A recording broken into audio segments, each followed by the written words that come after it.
में काम कर रहा है थोड़ा देख लेते हैं। जैसे एक ए है, एक बी है और कौन है, एक सी, तीन लोग हैं।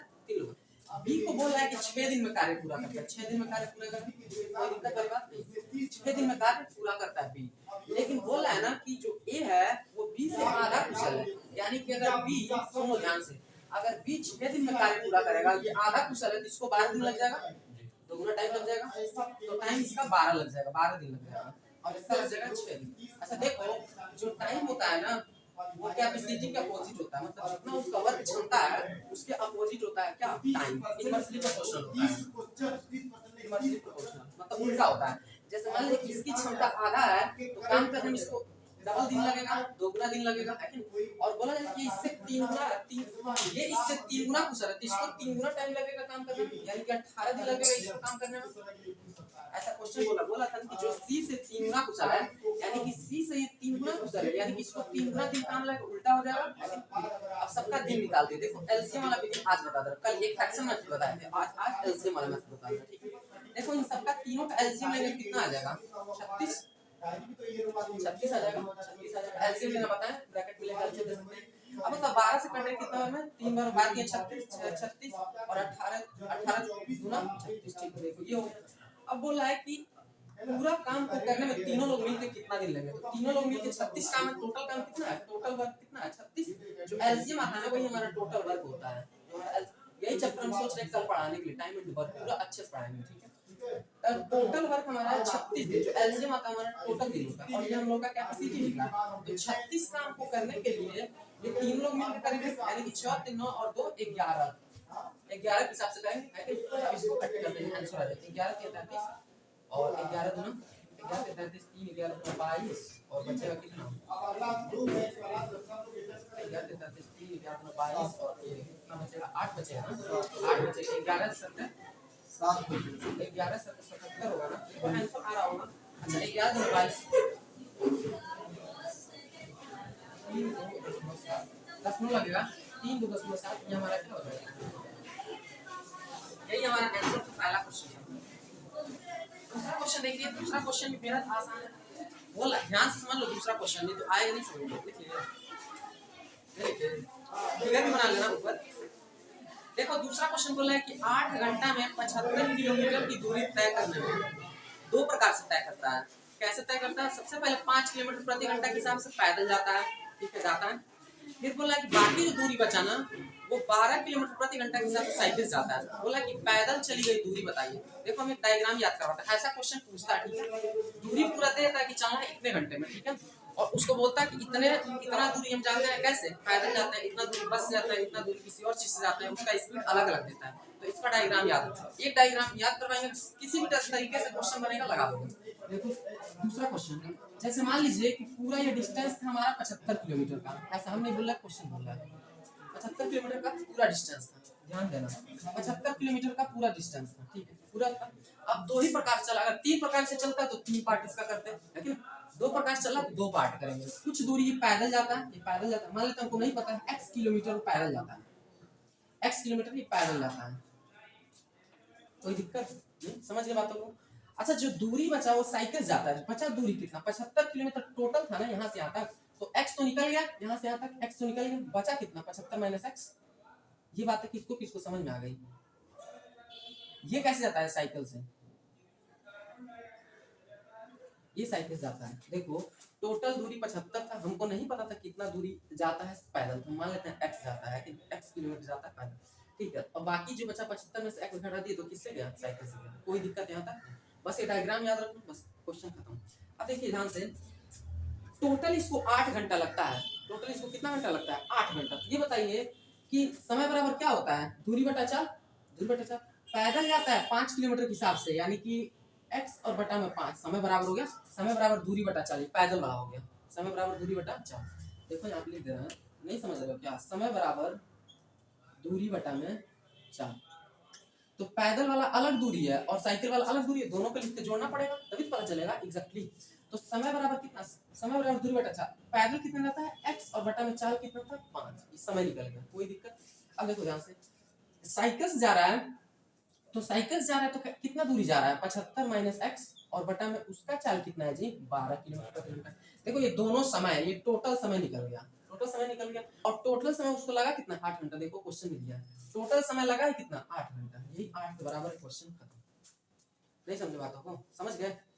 ये पैदल जाता है x किलोमीटर मान लेते हैं जाता है 5 के हिसाब से, 5 किलोमीटर प्रति घंटा के हिसाब से, ये भी समय हो गया, ठीक है।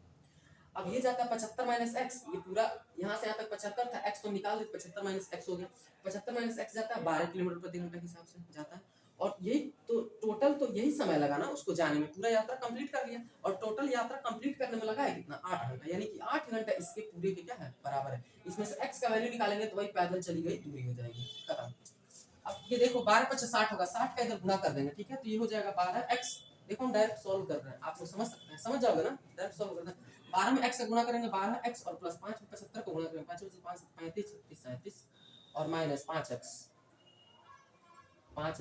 और 12 × 5 = 60 होगा, 8 से 48 480 हो जाएगा। देखो एक लाइन में पूरा इसको सॉल्व कर दिए, आप लोग समझ सकते हैं। 12 का इधर गुणा किया, इसको इधर गुणा किया, 12 को 60 और 80 8 का गुणा कर दिया आगे। अब देखो इसमें से घटाएंगे तो 7x हो जाएगा, ठीक है। अब 480 और इसको उधर लेकर जाएंगे तो माइनस में हो जाएगा 375, कोई दिक्कत वाली बात नहीं है। तो 7x बराबर क्या हो जाएगा, घटाएंगे तो कितना बचेगा 5, और ये कितना बचेगा 0 बचेगा, 1 बचेगा, 105 बचेगा, 7 से कट जाएगा, कितना बार में जी 15 बार में, 15 से 105, x का वैल्यू कितना है 15, यानी कि पैदल कितना किलोमीटर दूरी गया होगा 15 किलोमीटर पैदल गया होगा, 15 किलोमीटर पैदल गया होगा, तो और 60 किलोमीटर साइकिल से गया होगा, क्योंकि घटा देंगे 75 में से तो 60। अगर साइकिल से भी गलती से पूछता तो हमको ये घटाना पड़ता। कोई जो देखो एक क्वेश्चन पढ़ते हैं उस पे कितना तरीके से क्वेश्चन बन सकता है ये जानना जरूरी है, समझ रहे हो। टाइप तो यही पूछेगा, लेकिन उस पे क्वेश्चन चेंज करके पूछेगा। देखो आज को तो ये पैदल वाला पूछ दिया, कल को साइकिल वाला पूछ देगा, कल को समय पूछ देगा समय बताइए पैदल चलने से कितना समय लगा उसको, कैसे निकालेंगे, कैसे निकालेंगे बताओ। अगर पूछेगा कि पैदल कितना समय तक वो चला तो कैसे निकालेंगे। समय बराबर दूरी बटा चाल, बताया तो है समय बराबर दूरी बटा चाल, तो समय बराबर दूरी बटा चाल, दूरी कितना था 15 ना, और चाल कितना था 5, यानी कि 3 घंटा वो पैदल चला था, खत्म। ये भी पूछ सकता था। कल को पूछ सकता है कि साइकिल से कितना घंटा वो चला था, तो उसका भी दूरी लिख के इसी में वैल्यू पुट करके उसका निकाल लेते हैं, समझ रहे। इसमें 4 क्वेश्चन बन सकता है 4 तरीके से। देखो क्वेश्चन एक पढ़ो, उसका तरीका कितना बन सकता है वो जानना मोस्ट इंपोर्टेंट है, समझ रहे बातों को। ये सोचना पड़ता है जब सीजीएल का आप लोग तैयारी करेंगे लोग ना बड़े एग्जाम का, तब पता। क्वेश्चन बोला है कि 10 सेमी त्रिज्या वाला एक गोला, अच्छा इसका देखो ये गोला वाला शंकु वाला जितना भी सारा में क्लास पढ़ा चुके हैं, इसका सारा फॉर्मूला YouTube पे है, आप देख सकते हैं YouTube पे जितना फॉर्मूला है ना, ये शंकु गोला त्रिज्या ये सब पता है जी, सब बताएं, और सब YouTube पे है, आप उसको देख सकते हैं। देखो ध्यान से लिखा हुआ है कि 10 सेमी त्रिज्या वाला एक गोला को पिघलाया जाता है, यानी कि गोले का जो त्रिज्या 10 सेमी है, ठीक है, और 10 सेमी ऊंचाई वाला एक शंकु बनाया जाता है। तो शंकु का व्यास पूछ रहा था, त्रिज्या नहीं व्यास। सबसे पहले देखो एक गोला है, गोला को पिघलाया जाता है, और इसी से पिघला कर क्या बनाया जाता है, एक शंकु बनाया जाता है ना, क्या बनाया जाता है शंकु, ऐसे शंकु बनाया जाता है, ठीक है। तो देखो हम बताए थे कि जितना लोहा इसको बनाने में लगा होगा उतना ही लोहा इसको भी बनाने में लगा होगा, यानी कि इसका आयतन का फॉर्मूला अगर हमको याद है और इसका आयतन का फॉर्मूला याद है तो दोनों को बराबर कर देंगे, आंसर आ जाएगा। आप समझ रहे हो, बस आयतन का फॉर्मूला ही याद होना चाहिए, 4/3 पाई r क्यूब, और इसका फॉर्मूला होता है 1/3 पाई r स्क्वायर h, ये याद होना चाहिए आप लोगों को। अब देखो पाई से पाई कट जाएगा, 3 से 3 भी कट जाएगा, ये मत कहना कि r से r भी कट जाएगा, r अलग अलग है ना, ये 4 गुना r का वैल्यू इसमें गोले का r दिया हुआ है कितना है 10, तो 10 गुना 10 गुने में 10 इक्वल टू, इसमें r का वैल्यू दिया हुआ है क्या नहीं दिया, r स्क्वायर कर देंगे, h का वैल्यू दिया हुआ है कितना है 10 है, 1 को 10 से 1 को 10 खत्म हो गया। अब ये स्क्वायर है तो इसको अंडर रूट में करेंगे तो 20 आ जाएगा, नहीं पता चला, 4 में 100 का गुणा करेंगे 400 होगा, 400 अंडर रूट से बाहर निकलेगा कितना निकलेगा 20, यानी कि r का वैल्यू कितना है 20, यही इसका त्रिज्या ये पूछ रहा था। तीसरा क्वेश्चन खत्म। चौथा क्वेश्चन देखो, ये बहुत ही आसान क्वेश्चन होता है, बहुत ही आसान, ये तो अभी आसान है, त्रिज्या में बोल देगा कि 10% बढ़ा देंगे तब बताइए कितना उसका आयतन की वृद्धि हो जाएगी, ये भी पूछता है क्वेश्चन। इस टाइप का भी क्वेश्चन करवाए हुए हैं, शुरू में पहला दिन क्लास जब करवाए थे इसका तो हम करवाए थे, पहला दिन जब क्लास करवाए थे। देखिए ध्यान से, अगला क्वेश्चन बेहद ही आसान है, चौथा नंबर, एक समुच्चय 3 से शुरू होकर 5 क्रमागत पूर्णांक होते हैं। ये देखो बहुत आसान क्वेश्चन है, बोला कि 3 से शुरू होता है और 5 क्रमागत बढ़ता है, 3 4 5 6 7, देखो 1 2 3 4 5 समुच्चय हो गया, 5 संख्या हो गई, ठीक। ऐसा क्वेश्चन बोला था। बोला कि यदि बड़ी संख्या को हटा दे तो औसत में प्रतिशत परिवर्तन ज्ञात कीजिए। औसत सबसे पहले निकालते हैं, तो औसत क्या करेंगे, इन सबको जोड़ के और बटा में 5 करेंगे, 5 संख्या है तो बताए थे, तो इन सबको जोड़ेंगे तो 3 और 4 7 5 12 6 18 और 8 7 15, यानी कि कितना हो जाएगा 25। 25 बटा में 5, एवरेज कितना आ गया, एवरेज कितना आ गया 5 आ गया। कोई दिक्कत ठीक। बोला जा रहा है कि अब 7 को बड़ी संख्या को बोल रहा है कि बड़ी संख्या को हटाएंगे तो 3 बचेगा, 4 बचेगा, 5 बचेगा, 6 बचेगा, इन्हीं को जोड़कर क्या करना पड़ेगा, फिर 4 से भाग देना पड़ेगा, तभी तो औसत पता चलेगा। ये भी एवरेज पूछ रहा था, एवरेज बराबर क्या हो जाएगा, तो 4 3 7 5 12 6 18, 18 और बटा में 3 4, तो 9 बटा में 2 लिख लें, यानी कि 9 बटा 2 का मतलब कितना होता है 4.5, अरे 9 का आधा 4.5 होता है। ठीक, बोला जा रहा है कि औसत यहाँ से देखो, ये पहले औसत 5 था और अब औसत कितना हो गया 4.5, तो पूछ रहा है कितने परसेंट की गिरावट हुई, तो बताओ गिरावट कितने की हुई, 0.5% की ना, 0.5 की, 0.5 संख्या में, और परसेंटेज निकालने के लिए शुरू वाला वैल्यू लिख देते हैं और गुणा में क्या कर देंगे 100, 10 हटाएंगे तो नीचे एक जीरो बढ़ जाएगा, 50 से कट जाएगा, कितना बना 2 बार 50 गुना 100, और 2 में 5 का मल्टीप्लाई करेंगे कितना हो जाएगा 10% हमारा क्या हो गया, कमी हो गई। देखो कमी हुई है क्योंकि 5 पहले था और 0.5 कम हो रहा है ना, तो कमी हो रही है। गलती से 0.5 होता तो वृद्धि होती है, देख के लिखना पड़ेगा। क्वेश्चन बोल रहा है, कौन सा नंबर क्वेश्चन 5वां ना, निम्नलिखित में से कौन सा न्यूनतम 2 पूर्णांक है जिसका योग है, अच्छा जिसका योग है जिसका गुणनफल 64 है, ये बताइए कि 12 को हम तोड़ सकते हैं, 12 को कैसे, देखो ऑप्शन देख लो, पहले ऑप्शन से ही कर देंगे। 5वां नंबर क्वेश्चन, 12 दिया है, 8 दिया है, और क्या दिया है 20 दिया है, और क्या दिया 16 दिया। बोला है कि इस ऑप्शन में कौन सा ऐसा ऑप्शन है कि जिसको तोड़े और जोड़ने पर तो ये ऑप्शन आ जाए, लेकिन गुणा करने पर 64 आना चाहिए। वो कैसे इसको तोड़ेंगे, ये बताओ कि अगर इसको तोड़े तो 4 और 3 में नहीं, 4 3 में कैसे तोड़ सकते हैं, 7 और 5 में तोड़ सकते हैं, तो 7 बचे 35 आ जाएगा, है कि नहीं, 64 नहीं आ रहा है, गुणा करने पर 64 आना चाहिए। इसको तोड़ेंगे तो 64 आएगा ही नहीं, 8 का स्क्वायर 64 होता है, 8 नहीं 64 है कि नहीं। तो अब देखो अगर 20 को तोड़ेंगे तो 5 और 4 तो 5 को 20, अगर नहीं 5 और 10, और मान लो 10 और 2 में तोड़ देंगे, 10 और 2 10, 10 और 10 में तोड़ देंगे तो 10 में 10 का गुणा करेंगे तो 100 आ रहा है कि नहीं। मान लो 15 और 5 में तोड़ेंगे तो भी, अब देख ऐसे ही चेक करते हो जाएंगे तो हमारा 16 होगा, देख 16 को 8 और 8 में तोड़ सकते हैं, 8 + 8, और 8 में 8 का गुणा करेंगे तो भी कितना हो जाएगा 64 हो जाएगा। बात समझ रहे हो, तो ऑप्शन हमारा कौन सा सही होगा, डी ऑप्शन, तो ये ऑप्शन सही करने वाला क्वेश्चन है। अगला क्वेश्चन देखिए, लिखा हुआ है कि वह छोटी से छोटी संख्या ज्ञात कीजिए जो 1200 को, किसको 1200 को ऐसी कौन सी संख्या से गुणा किया जाए कि ताकि वो पूर्ण वर्ग बन जाए। पहला देखो, पूर्ण वर्ग बनने के लिए अंडर रूट से बाहर निकलना चाहिए, अंडर रूट से बाहर निकलना चाहिए तो तभी तो पूर्ण वर्ग बनेगा, अंडर रूट से बाहर निकलेगा तो ये बताइए कि किससे पहले 2 से मान लो गुणा करते हैं तो 12 दूनी 24 हो जाएगा, तो 24 12 थोड़ी निकलेगा, अंडर रूट से बाहर निकलेगा नहीं निकलेगा। अब देखो 3 से गुणा करने के बाद 36 बाहर निकल जाता है, 36 होता है तो किससे गुणा करना पड़ेगा, मिनिमम 3 से गुणा करना पड़ेगा, तभी जाके वर्गमूल बनेगा, तो कैसे करेंगे, 12 के 36 और गुणा 100 कर सकते हैं आराम से, तो 36 में से 6 बाहर आ जाएगा और 100 में से 10 बाहर आ जाएगा, यानी कि 60 हमारा बाहर निकल जाएगा। लेकिन क्वेश्चन ये पूछ ही नहीं रहा था कि बताइए कितना बाहर निकले, क्वेश्चन पूछ रहे थे बताइए कौन सी संख्या से गुणा करें, तो संख्या हमारा कौन सी होगी 3 होगी। चलो हम क्वेश्चन का 7वां देखिए, 7वां वाला क्वेश्चन भी आसान, ये तो कर ही सकते हैं आप लोग। देखो अंदर से कभी भी अंडर रूट को अंदर से बाहर की तरफ सॉल्व करते हैं, कहां से अंदर से। देखो 64 को जब बाहर निकालेंगे तो 8 निकलेगा, ध्यान से देखो क्वेश्चन में, हम इसको बोर्ड पे लिखेंगे, 64 को बाहर निकालेंगे तो 8 निकलेगा, 8 टाइम 64, अब 8 में 73 जोड़ेगा तो 81 होगा, अब 81 में से 9 बाहर निकलेगा 9 और 7 27 जोड़ेंगे तो 36 हो जाएगा, 36 हो जाएगा ना, तो 36 को बाहर निकलेगा तो 6 निकालेंगे तो निकलेगा, और फिर 36 को बाहर निकालेंगे तो 6 निकलेगा, फिर 6 में 3 जोड़ेंगे तो 9 होगा, और 9 को बाहर निकालेंगे तो कितना बचेगा 3, फाइनली आंसर इसका कितना आएगा 3। बातें समझ में आई कि नहीं आई, एक बार निकाल के दिखाइए, निकालो जल्दी से, निकालो, निकल जाएगा, नहीं समझ में आया, चलिए देखिए हम बताते हैं। देखिए 64 है प्लस कितना था जी 73 है प्लस 27 है प्लस 3।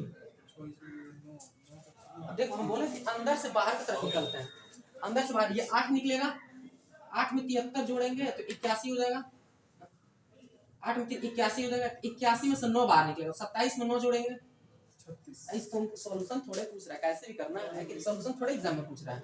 9 जोड़ेंगे, 81 में से 9 निकलेगा ना, 9 निकलेगा तो 9 जोड़ेंगे तो कितना हो जाएगा 36 हो जाएगा। तो यहाँ पे 36 हो जाएगा ना, तो 36 हो जाएगा। तो 36 को जब बाहर निकालेंगे तो 6 निकलेगा। अब 6 में से फिर 3 जोड़ेंगे, है कि नहीं, तो 6 3 9 होगा।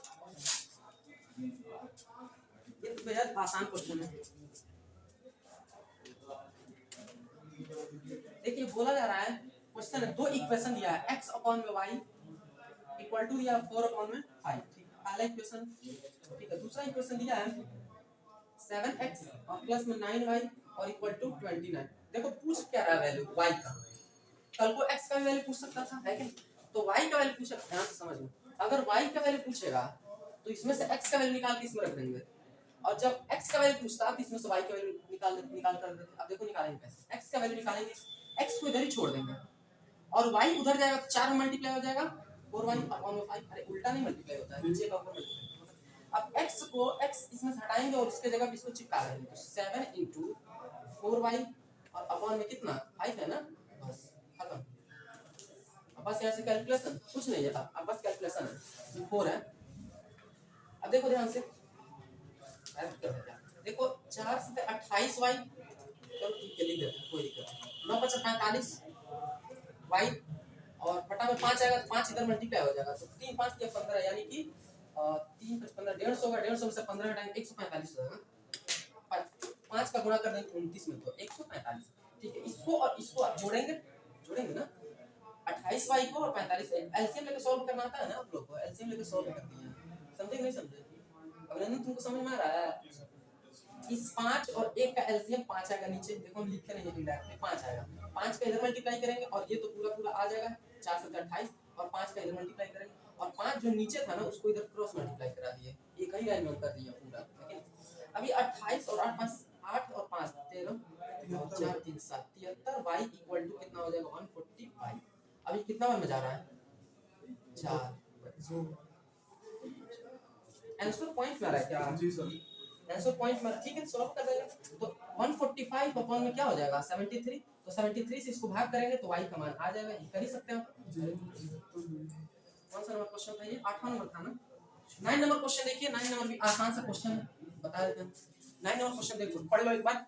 दो संख्याओं का एचसीएफ और एलसीएम, देखो एक फार्मूला होता है, बताए थे तुम लोगों को, एलसीएम इनटू एचसीएफ बराबर फर्स्ट संख्या और इनटू में क्या होता है सेकंड संख्या। ये फार्मूला होता है। ये क्या होता है? ठीक है, अब देखो इसमें दिया हुआ है कि एलसीएम और एचसीएफ 2 और 60 है, तो एलसीएम और एचसीएफ का वैल्यू दिया है 2 और गुणा 60। कोई दिक्कत, ये फार्मूला याद रखना, ठीक है, कोई दिक्कत वाली बात नहीं।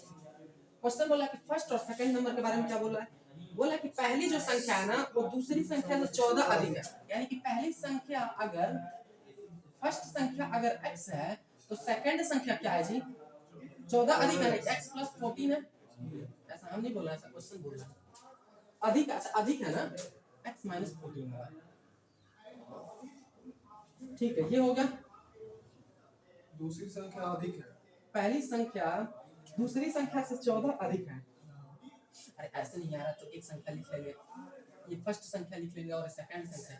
बोला है क्या कि पहली जो संख्या दूसरी से 14 अधिक है, यानी कि पहली जो संख्या दूसरी से 14 अधिक है और दूसरी संख्या x है, तो पहली संख्या क्या होगी x प्लस 14। ठीक, ये प्लस आएगा। ठीक है, अब क्या हो जाएगा, पहले इसको मानो चाहे इसको मानो, कोई दिक्कत नहीं, किसी को भी मान सकते हो। क्वेश्चन थोड़ा बोला कि पहली कौन सी है। अब देखो ध्यान से, अब फर्स्ट संख्या हमारा आ गया x, मान लो x आ गया। सेकंड संख्या हमारा क्या आ गया x प्लस 14 आ गया, कोई दिक्कत वाली बात नहीं। अब देखो ध्यान से, अब देखो कि 2 और 6 6 दूना 12 120 हो जाएगा। ठीक है, अब ये बनेगा क्वाड्रेटिक इक्वेशन, द्विघात समीकरण। लेकिन हमको द्विघात समीकरण नहीं बनाना है, द्विघात समीकरण नहीं बनाना है। ये बताओ कि ऐसा कौन सी संख्या यहाँ पर रखें कि गुणा करने पर 120 आ जाए। या तो ऐसे सोच लो, अगर सोच सकते हैं तो ठीक है, अगर नहीं सोच पाएंगे तो क्या करेंगे, क्वाड्रेटिक इक्वेशन बनाएंगे, फिर इसको सॉल्व करेंगे, है कि नहीं। तो क्वाड्रेटिक इक्वेशन बनाना पड़ेगा। ठीक है, देखो ध्यान से, कौन सा नंबर क्वेश्चन था,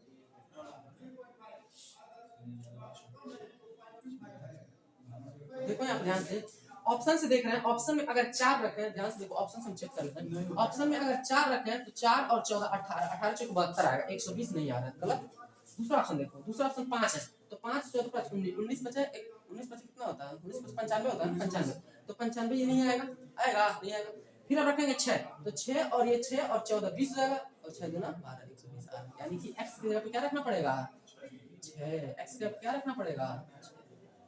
आप समझ गए क्यों, क्योंकि देखो ऑप्शन में देखो 6 दिया था तो 14 और 6 कितना हो जाएगा 20 20 और 20 में फिर 6 का ये गुणा है ना, 20 में 6 का गुणा करेंगे तो 120 सेटिस्फाई कर रहा है कि नहीं कर रहा है, समझ गए। नहीं तो इसको क्वाड्रेटिक इक्वेशन बना के सॉल्व करेंगे, लेकिन ऐसे सोच लेंगे तो ज्यादा बेटर है। जल्दी छाप लियो, आगे बढ़ेंगे। 10वां नंबर क्वेश्चन बेहद आसान बता रहे हैं, देखो ध्यान से 10वां नंबर क्वेश्चन हम पढ़ रहे हैं, बाप रे टाइम बहुत हो गया, जल्दी दे सॉल्व। 10वां नंबर क्वेश्चन देखो 4 और 19 के अनुपात में ए और बी के बीच 39 कैंडी है, ये क्या होता है जी, मतलब जो भी आप बांटते हैं, ठीक है पढ़ लेना हमेशा। और उसके बाद बोला है कि बी को ए से कितने अधिक मिली, वो हमको क्या करना है बताना है। सबसे आसान क्वेश्चन यही है पूरे बोला जा रहा है कि ए और बी दो लोग हैं और 4 और 9 के अनुपात में बांटते हैं, और लेकिन टोटल बांटते कितना है 9 और 4 13 13 बांटते हैं ना, अरे 13 ही तो बांटते हैं और 13 बोल रहा है किसके बराबर है 39 13 3 39 एक का वैल्यू कितना हो गया 3 39 तो 4 का वैल्यू कितना हो जाएगा 12 और 5 का 9 का वैल्यू कितना हो जाएगा 27। तो पूछ रहा है इसको इससे कितना ज्यादा मिला, कितना ज्यादा मिला जी, अरे घटा दो यार कितना ज्यादा मिला 15, यही आंसर। अगला क्वेश्चन देखो 11 नंबर 10वां, ये रेशियो का क्वेश्चन है। 11 नंबर क्वेश्चन देखो, बोला है कि 10% मूल्य निर्धारण करते 10% और 30%, यानी कि 10% मतलब 111/10 लिख सकते हैं आराम से। 10% का मतलब 11 अरे 10% बढ़ाएंगे तो 110 होगा, 110/100 1 0 से 1 0 कट जाएगा बताए। और फिर बोला है कि 30% मतलब 130 में 130/100 1 0 से 1 0 कट जाएगा 13/10 लिख सकते हैं आराम से, लिख सकते हैं ना। अभी तक तो हम वैसे ही पढ़ना ही पड़ेगा, रीजनिंग भले पढ़ लीजिए, जीएस भले पढ़ लीजिए, मैथ ऑफलाइन एक बार कोचिंग 2 बार अच्छे से पढ़ना पड़ेगा। देखिए बता रहे यूपी पुलिस का जैसे ही बैच खत्म होगा ना, यहाँ पे एक फाउंडेशन बैच लॉन्च करेंगे। आप अगर पढ़ना चाहो तो पढ़ सकते हो, कोई दिक्कत नहीं। देखो ध्यान से 12 नंबर क्वेश्चन देखिए ध्यान से। क्वेश्चन बोला है कि हम जाते हैं खरीदते हैं कपड़ा, खरीदेंगे तो सीपी कॉस्ट प्राइस हो जाएगा, खरीदते हैं कितने रुपए में 300, कोई दिक्कत वाली बात नहीं। बोला है कि इसको सिलाई लगवाते हैं, सिलाई करवाते हैं तो 40 रुपए लग जाता है, यानी कि टोटल हमारा कॉस्ट कितना हो गया 640 टोटल हमारा कॉस्ट हो गया, कोई दिक्कत नहीं। बोला है कि इसको 12.5% लाभ प्राप्त करने के लिए एसपी बताइए, क्या कर देंगे क्या दिक्कत है, बहुत आसान क्वेश्चन है। 640 और 12 कितना 5 ना, तो 12.5 100 में जोड़ेंगे तो 112.5 हो जाएगा और बटा में क्या करेंगे 100 1 0 एक्स्ट्रा बढ़ाएंगे, क्यों क्योंकि पता है यहाँ पे 10 का हटाएंगे तो 1 0 एक्स्ट्रा हो जाएगा, है कि नहीं। जैसे मान लीजिए कि 10% ज्यादा प्राप्त करने के 110/100 लिखते थे ना, तो वैसे ही 12.5 है, दशमलव दिया कंफ्यूज नहीं होना है, वही बात है कि 10% ही समझ जाइए। तो ये 0 से 0 कट जाएगा, अब देखो 25 से 4 से कट जाएगा 16 बार में, और 4 से कट जाएगा 25 बार, 25 से कटेगा 25 से कटे 25 को 100 और 25 बचे 125 45 बार, 45 का 16 मल्टीप्लाई 16 85 164 और 8 8 4 12 72 720 रुपया का उसको बेचना पड़ेगा उस वस्तु को, कपड़े को, तब जाके उसको 12.5% का लाभ होगा। और 11 25 कैसे लिखे हैं 11 25 अरे 110, जैसे मान लीजिए कि 10% अगर बढ़ाना तो 110 लिखते थे ना, तो वैसे ही 12.5 बढ़ाना है तो 112.112.5 लिखेंगे नहीं लिखेंगे, भाई 10 में हटाए तो नीचे 1 0 बढ़ा दिया है।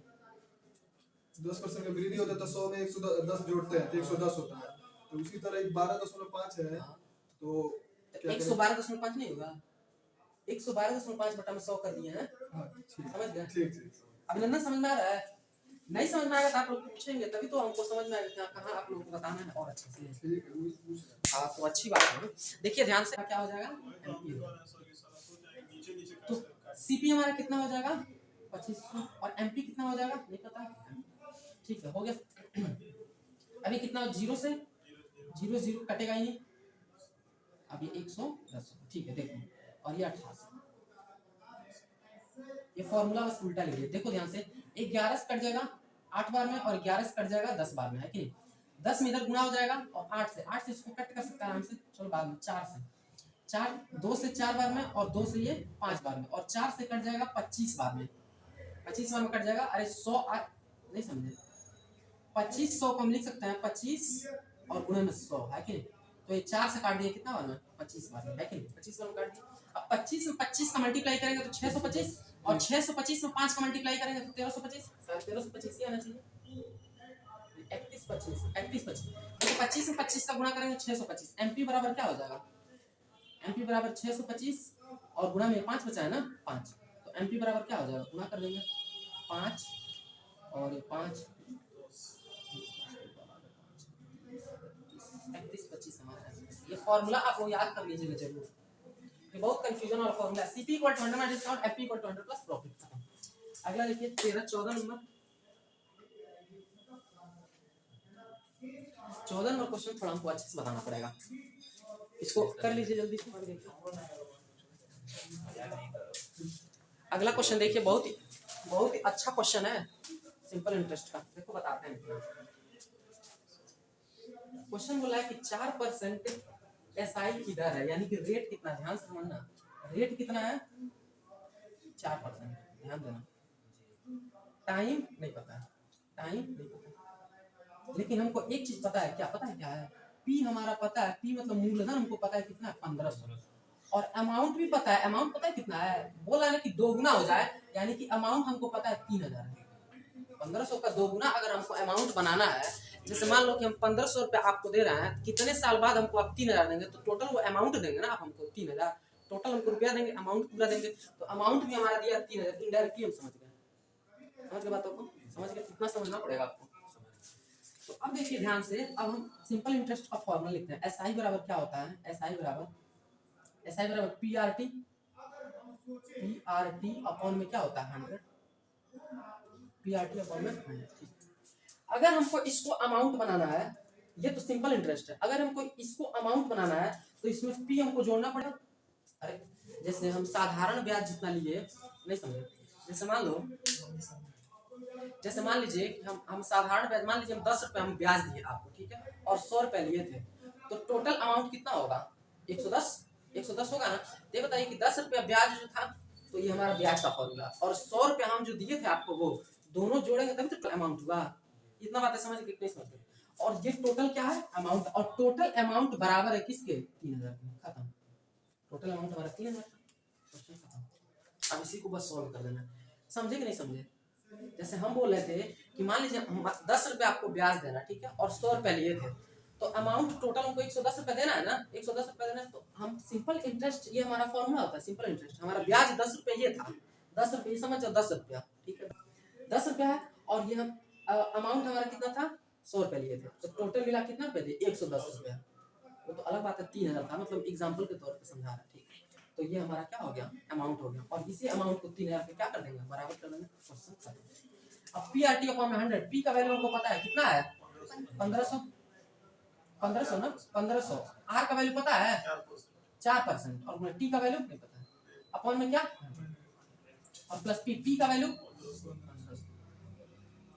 1500, और इधर 3000। अच्छा 1500 को इधर लाएंगे तो 3000 में से घट जाएगा, 1500 बच जाएगा क्या, अरे 3000 इधर था और 1500 इधर जो था उसको लाएंगे तो 1500 ही बच जाएगा, नहीं बच जाएगा, 1500 घटा देना, 15 में 100 का गुणा इसका, अब देखो 1500 से 1500 पूरा कट जाएगा, नहीं कट जाएगा, और 4 से कट जाएगा 25 बार में, 25 बार में कट गया, 25 से इधर गुणा करेंगे एक में तो 25 हो जाएगा, टी का वैल्यू क्या आ जाएगा 25।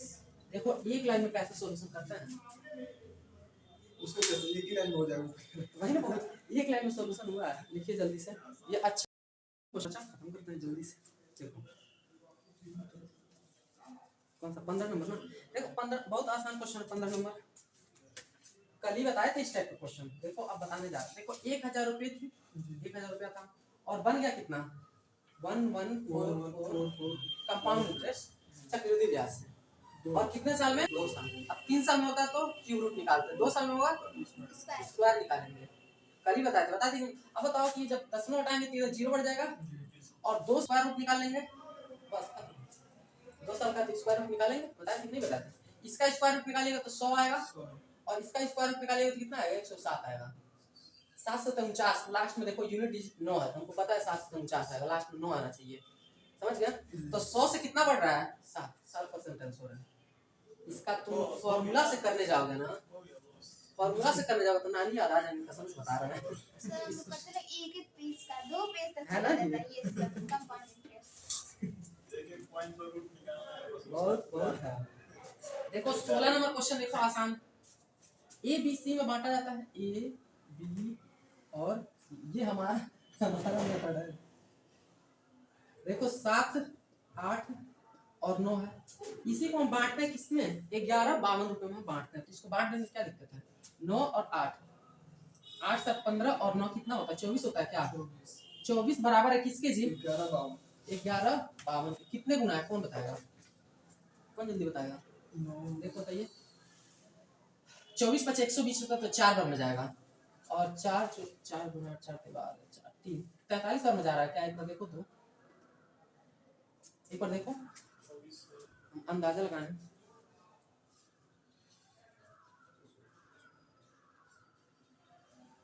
भाग देके देखो 24 इसको, 24 5 120 होता है, 120 तो है ना, 24 चौको 4 बार में जाएगा, 3 बार में